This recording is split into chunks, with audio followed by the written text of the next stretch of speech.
ما زال النساء والرجال حتى يومنا هذا يستحضرون العفة والشرف بخضرة الشريفة، سواء على سبيل الحق أو على سبيل الباطل، فيقولون عاملة فيها خضرة الشريفة.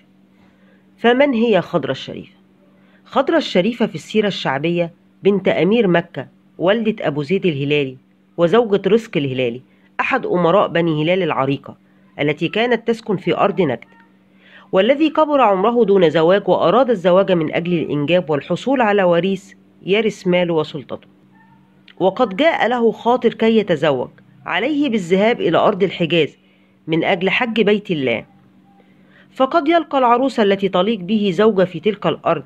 وحينما انتهى من قضاء الحج رأى خضرة وأعجب بها وقرر الزواج منها. أحبت خضرة رزق أمير الهلالية بالرغم من أنه كان يكبرها ب45 عاما، لكنها عشقت زوجها وتمنت الإنجاب منه. وبالفعل تم إنجاب ابنتهما الكبرى شيحة بعد عام واحد من الزواج، لكن لم يشاء الله لهم أن يرزقها بابن. ظلت 10 سنوات دون حمل. كانت خضرة تخرج إلى الصحراء مع سيدات القبائل يتوحموا على الطيور، وأثناء سيرها رأت طير أسود كبير هبط ليشرب من ماء البركة، وحين رأته الطيور فرت هاربة خوفا منه. حين رأته خضرة تمنت أن تلد ابن في شجاعته ورباطة جأشه ويهابه كل من حوله. وبالفعل أنجبت خضرة ولد في ذلك العام أسمته بركات، ولكنه كان أسود اللون لا يشبه والده. وحينما احتفل أهالي القبيلة بالخليفة الجديد ابن رزق قامت خضرة بالكشف عن وجه ابنها، وحين رأوه كبار القبيلة أسود اللون صرخ عسكر الهلال ابن عم رزق واتهم خضرة بالزنا والخيانة مع عبدها. وقرر كبار القبيلة أن يطردوا خضرة وابنها من أرضهم.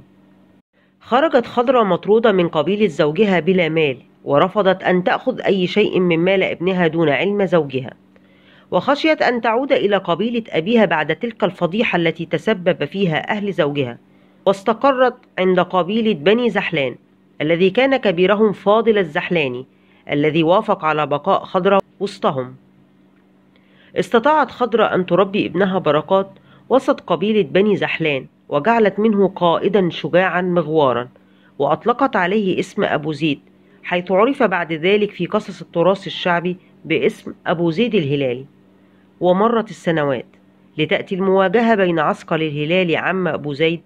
حين قام الهلاليين بمهاجمة قبيلة بني زحلان عرف رزق خضرة وابنهما أبو زيد وطلب منهما العودة إلى نجد، لكن خضرة رفضت العودة دون وجود احتفال مهيب يتم الاعتراف فيه ببراءتها من تهمة الزنا التي لحقت بها وأنها خضرة الشريفة. وما زالت أي امرأة مطعونة في عفتها تخبرنا بأنها أشرف من خضرة الشريفة. شكرا.